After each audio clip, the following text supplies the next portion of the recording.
Roger Ross Williams, a legendary filmmaker. Production company One Story Up is here with 2 projects, including Move Your Body, the history of house music.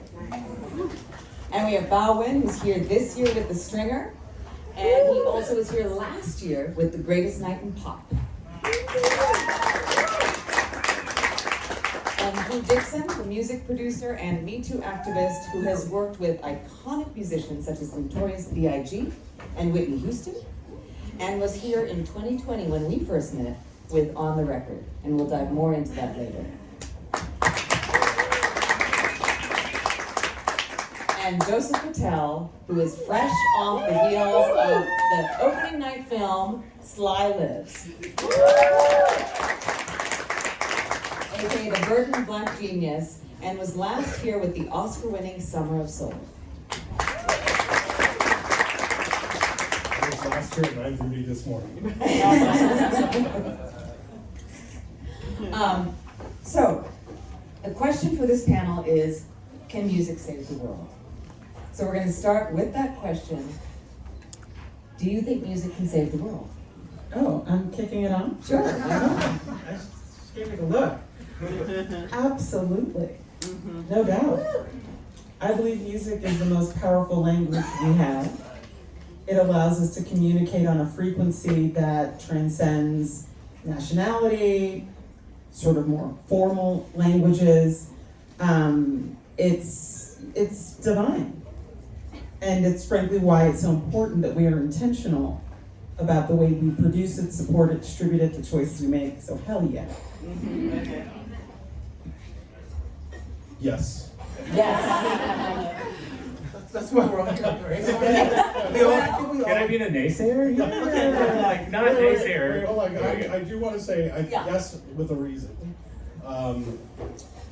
Music builds community, right? And I think that is incredibly important in good times and bad. And you know, for me personally, music was the gateway of how I formed my world, right? Obsessing over album covers and liner notes, and this artist working with that artist and what's on the cover. It's how I learned about photography and literature and politics and economics and you know, revolution, like that. It shaped my worldview. I think it's like that for a lot of people in big ways and small ways, but it's all rooted in community. So I think for Black people, music is political. I think whether it was Billie Holiday on the stage of the Apollo singing Strange Fruit, which was banned in the South and was a political statement, or James Brown on the stage of the Apollo in 1968 after the death of Martin Luther King singing I'm Black and I'm Proud. For the first time, that was a rallying cry to Black America. So, or NWA, you know, stringing up a Ku Klux Klan member on the stage of the Apollo, not a real Ku Klux Klan. And you know, so music has always been political for Black people. It's how we express where we are in America, our place in America, and you know, fighting the system. When I think about films internationally that have played at Sundance, like Bobby Wine, The People's President, or a soundtrack to a coup d'etat, which just got nominated for an Oscar, and think about how, I remember Bobby Wine himself saying, what people can do is watch this film, because the more people that see this film, the more likely he is to be able to stay alive. So, I mean, for me, it's probably more semantics, but I think like music can help heal the world and can help save it. And I think there's so many different venues, and like maybe the world, you know, saving, I think is such a strong term. So I'm always looking more towards healing rather than like curing things. And so for me, I think, you know, I had the fortune of making a film about We Are the World, which was like one of the major sort of examples of, I think, celebrities and singers trying to do something for the greater good. But I do think of the times where I'm just like sitting alone, like heartbroken, and a song will save my life in that moment in so many ways. And so I think what's beautiful about music is sort of both the intimate and the epic of it in many ways. I had that experience on New Year's Eve, actually. I was feeling sad in a corner. We were together. Okay, we were together. towards the dancing. Well, got you up dancing. I was waiting for that moment, yes. And then what happened at midnight? Do you remember what song played? Pink Pony Club. And we started dancing. And then everything felt better. So yes, and I think about a line from SLY Lives, from Vernon Reid. When the country was falling apart in the late 1960s, it was the music and SLY that brought them together. And it felt so emotional and resonant for now, because I look to where is that going to come from now? And I was wondering if we, like the Grammys are coming up soon, what do you hope will happen now that we're in this tumult again? From the music world, from the music industry.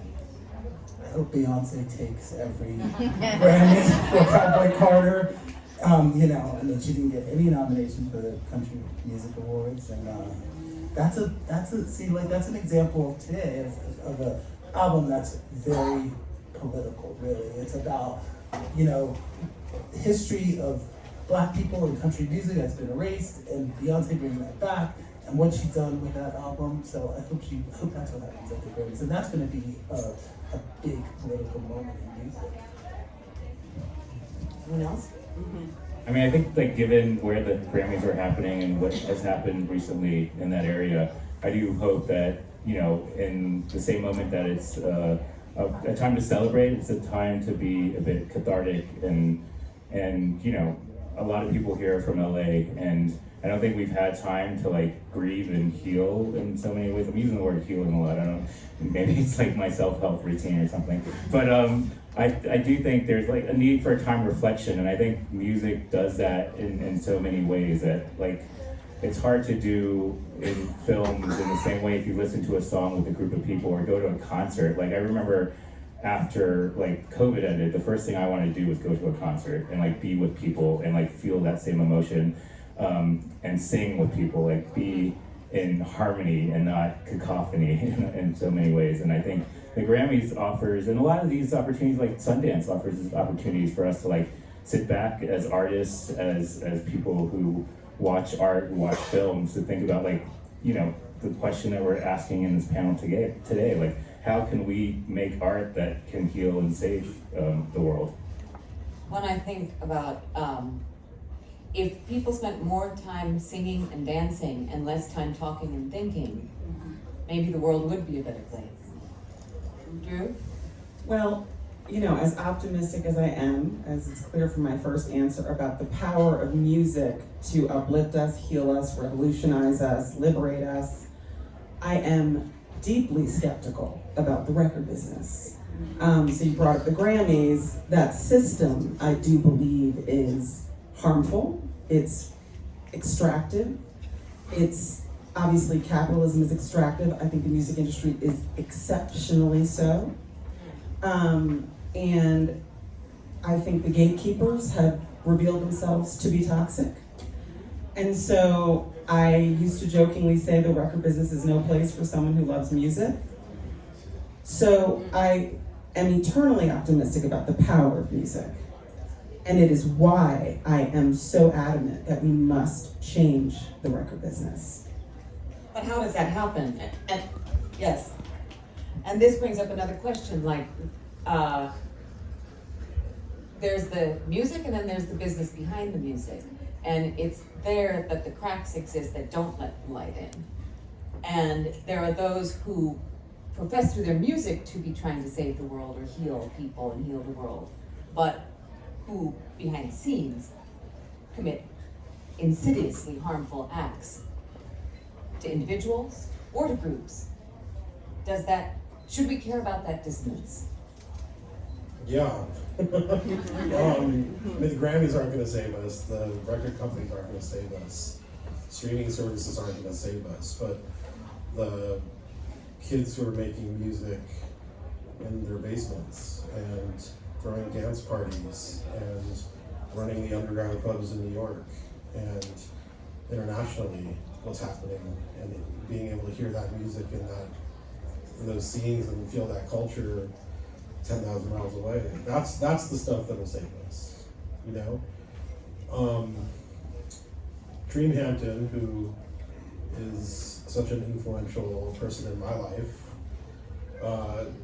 she taught me a couple of lessons early in my career as a music journalist, and basically it's like, look to what the kids are doing.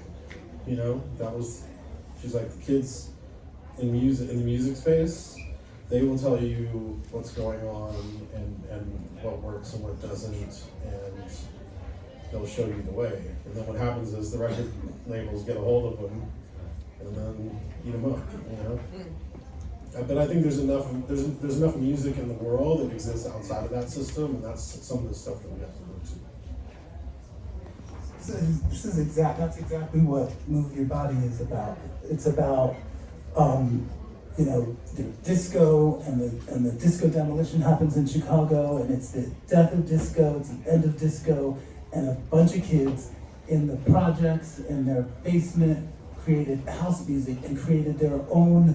They reinvented this new form of music, and they did it on their own terms. And of course, it gets co-opted, and it becomes EDM. It becomes everyone. The whole world co-opts it, and they're forgotten. They're left behind. You know.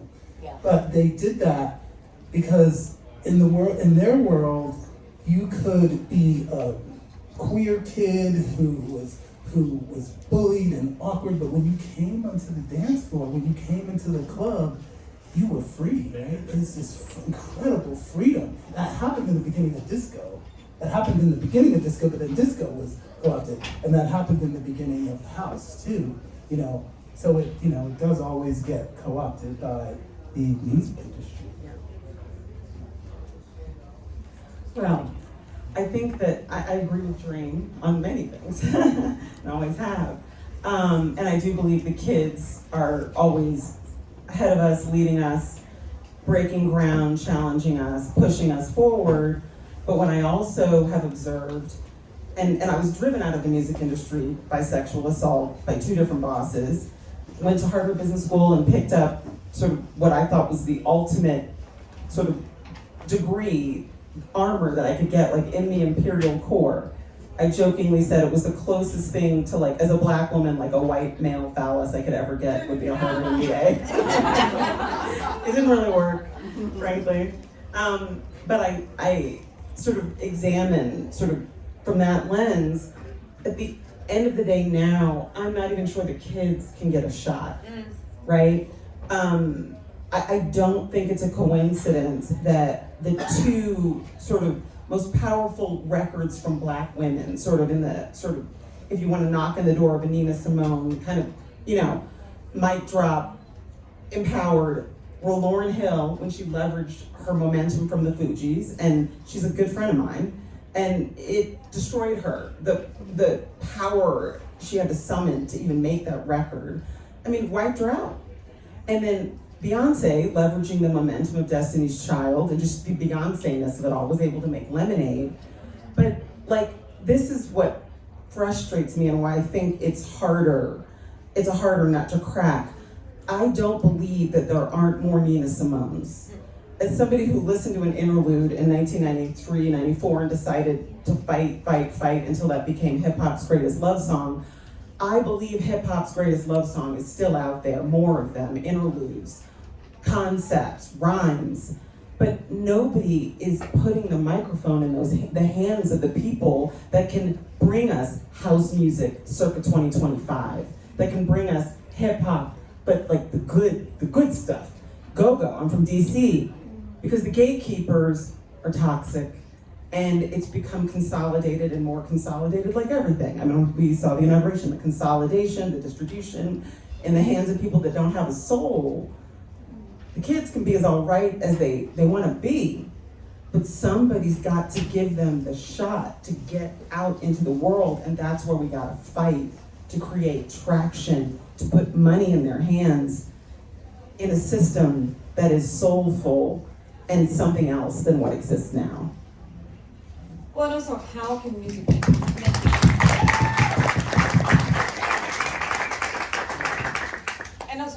music and art be used to combat what is now the dominant culture, which is that of misogyny and meanness? I mean, a friend of mine reached out to me who advises a lot of schools, education, about how teachers are reaching out to her saying, kids are now using Nazi salutes and being mean to each other because they feel like that is what they're supposed to do now. So how do we try to shape the culture moving forward from this moment, which is a pivotal moment, and where people are falling in line, where those that might have, in 2016, stood up and stood strong for culture and for what should be the dominant narrative. We don't see that boldness happening. So what gives you hope? I'm not very optimistic. So I think you should answer this. I mean, after hearing everyone else, I'm like, I might change my mind. I mean, just like Joseph was saying, like, the kids in the basements, like these people who haven't been tainted by, industry and things. But nowadays with the internet and social media, like, I think it's like permeating into their basements quicker than it would have been, 30, 20 years ago. And so I'm also not optimistic, but I do hope. But it doesn't mean I'm pessimistic of that. I'm sort of like neutral here. Like, I think if we're not somewhat aspiring to make art that can inspire people, then it's sort of a lost cause. And I've been, again, like with past work, seeing people who've been really, under marginalized. I'm not talking about like Lionel Richie or anything, and We Are the World, but other, like with my current film, people who have been historically misrepresented, underrepresented, and like using our platform, whatever we can, just on this stage or with our films, and trying to amplify that. But and trying not to be despondent and too cynical that we can't push against, this system. We just have to work outside that system and stop relying on that system for models of success in many ways. And I think there's a lot of people who are doing that. Like, I respectfully disagree that I think now more than ever, that at any point in human history, if you are a kid making music in your basement, you can get your music heard to a bigger audience than ever before. The problem is that at some point you need some system to amplify you, right? To even go that bigger. And that's where you run into the issue. But I do think that, if enough people are doing this, you can continue to fight and continue to build a system. Spotify is the most evil impediment to building a workable model for music. Like they don't pay artists anything, making record profits, donating that money to causes that go against what music and community stands for. And artists have to rely on that system. I think, I'm very much a ground up kind of optimist in some respects. That I think you can build it from the ground up. But it takes a lot of work, and it takes breaking down some things before you can build something else up, The other thing I'll say is I think there's that famous Nina Simone, right, we use it in Summer of Soul on the internet at least once a month, of her talking about artists making music that reflect the times. I think we've always wanted that. Like, we say that, I remember that feeling has been in existence from when I was a kid, and for a while there were artists that were doing that, right? But I don't know, I'm strangely optimistic because I hear some of the kids who are rapping now, and they're like, you hear sort of resistance against the systems that are. Like, there's, like, dance music is thriving in certain cities all around the world. And there is sort of power in those gatherings, because they exist outside the system and they're hugely successful.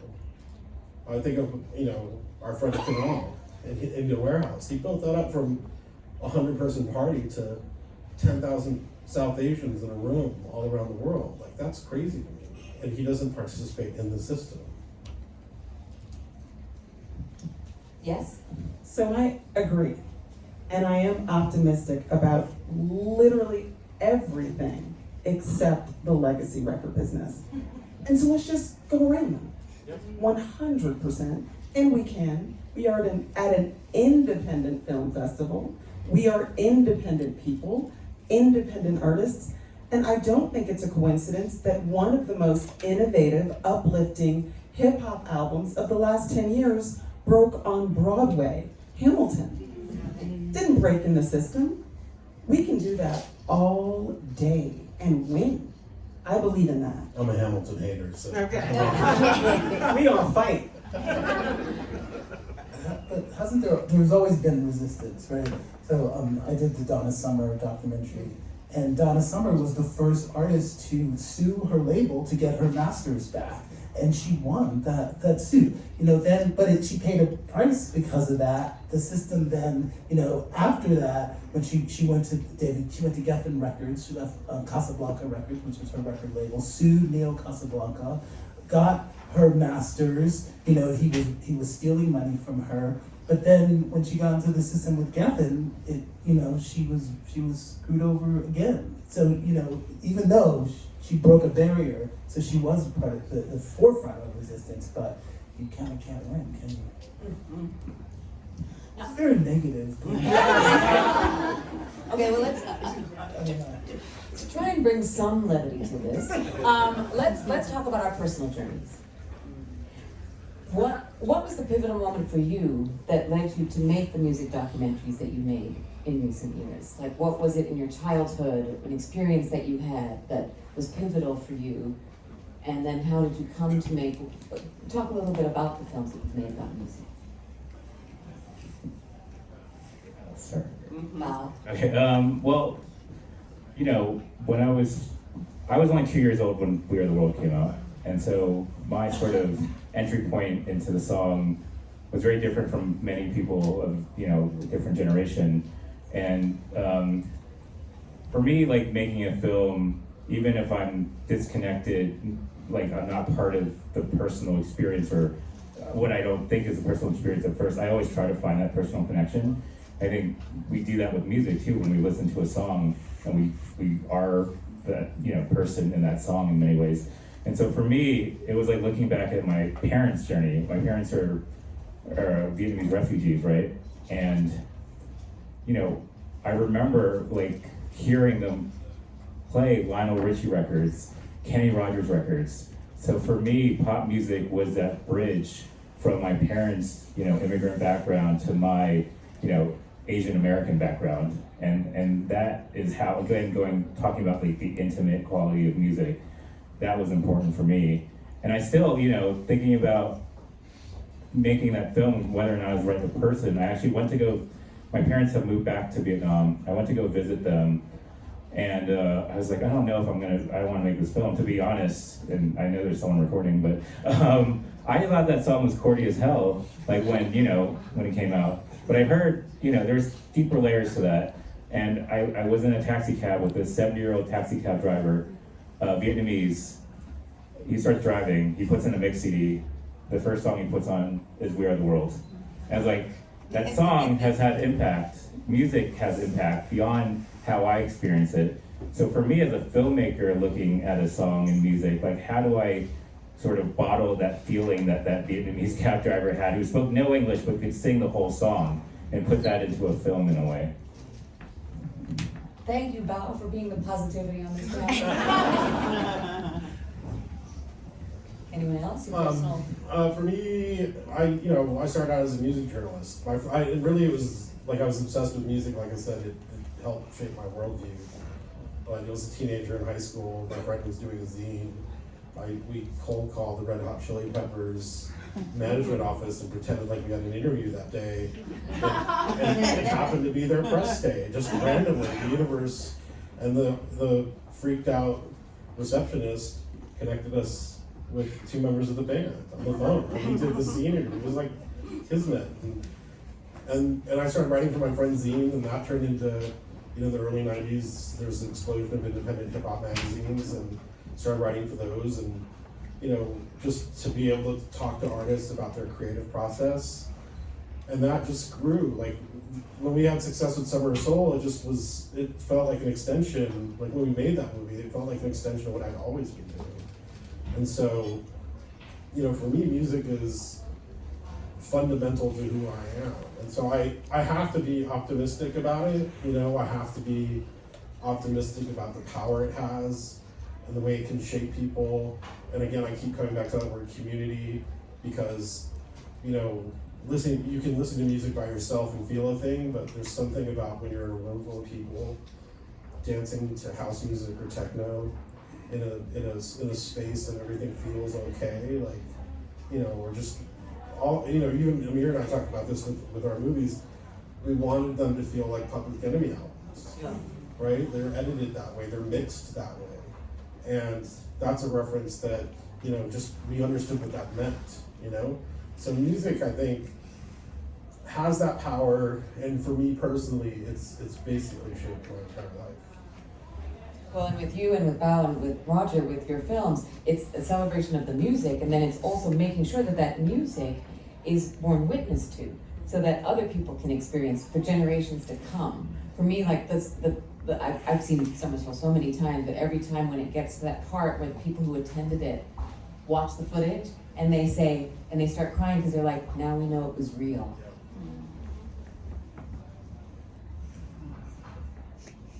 Roger? Yeah. For me, it's about, I grew up in the Black Baptist church, a holy roller church with a full band, and I grew up singing in the gospel choir. My relatives ran a church, my father was a minister, and music was gospel music. I mean, so many artists grew up in the church. So my first music doc, which was the Apollo is church. The call and response of the Black church with the audience, the call and response of the audience at the Apollo. You know, Smokey Robinson said, you know, the Apollo made him a better artist because you got out on the stage at the Apollo and they were gonna let you know how they felt about you, and you were gonna get better. You know, Lauryn Hill lost the Apollo amateur night 3 times, was booed off stage before she became Lauryn Hill. You know, so for me, it was like the Apollo was church, and when I had the opportunity to tell that story, of course, I was like, this is home for me. This feels like, you know, this is the place where it all happened. Yes. Can you also talk about music for Prudence? Is that? Yeah, that was so long ago, but yes, well, Music by Prudence is. Drew just saw it. I know. Let's talk about that. I couldn't see it. No, I found it on YouTube, which is probably not cool. But I watched it and it's breathtaking and it's truly beautiful. Yeah.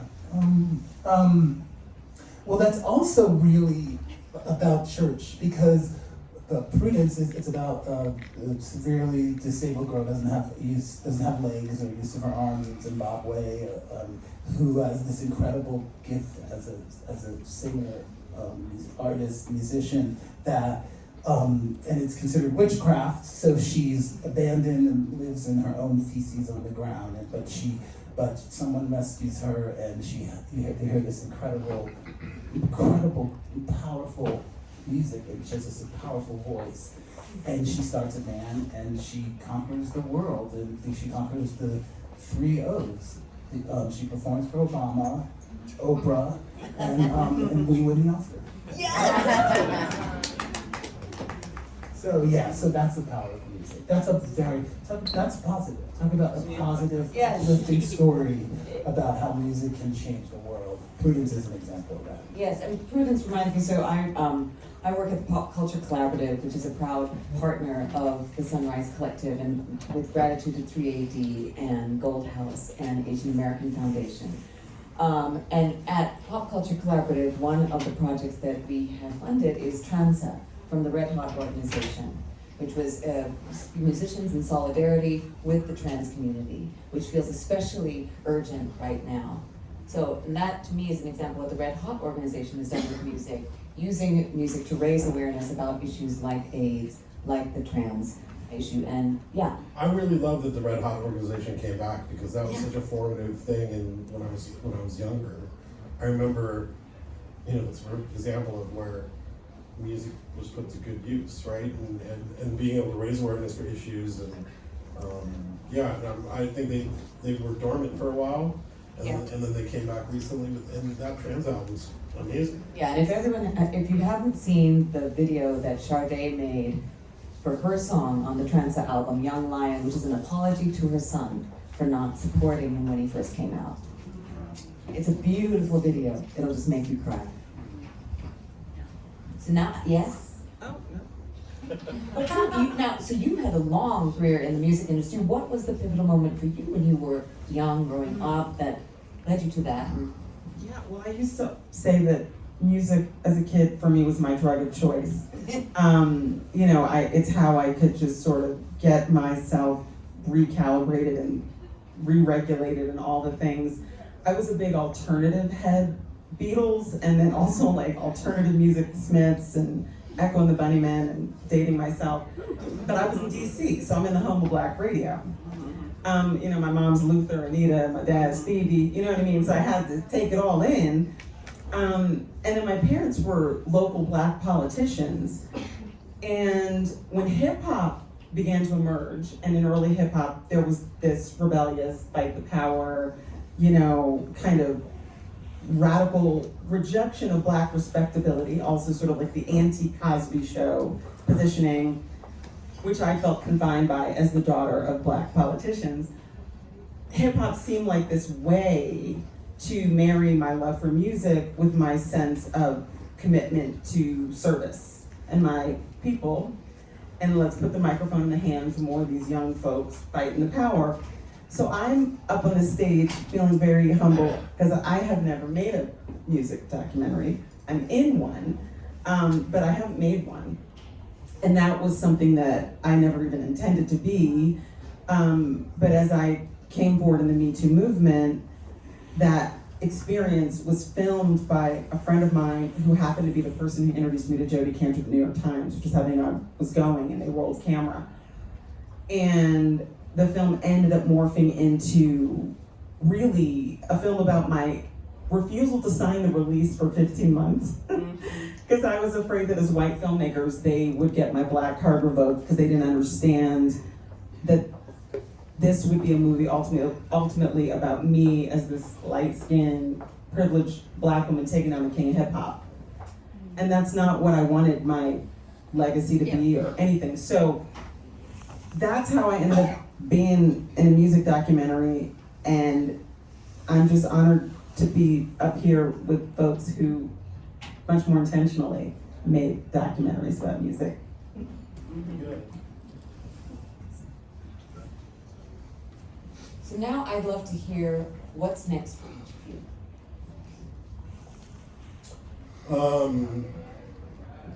I don't know how to answer that. On a project level, I'm getting ready to start on a Jay Dilla documentary, which I'm very excited about. But also, you know, boy, this year has gotten off to a terrible start, hasn't it? I mean, I think I'm sort of going through a recalibration right now about my priorities and what I value and what I focus my attention on. And my work is part of that. Like, I think focusing on the work, I love the work. I think it's important to do the work in all aspects, but I'm kind of focusing on that, and I think that's sort of my life raft amidst this garbage ocean that we're swimming in right now. I'm working on a scripted project about women in hip hop. It's a mystery, in particular about a woman in hip hop who disappears. And as friends and frenemies from her past back in the 90s gather to try to solve the mystery of her disappearance, we realize that metaphorically they all disappeared. And we start to inquire about why. And so it's a fun piece in the sense that we get to throw it back to the 90s when New York was a different place and hip hop just felt very different and much more free.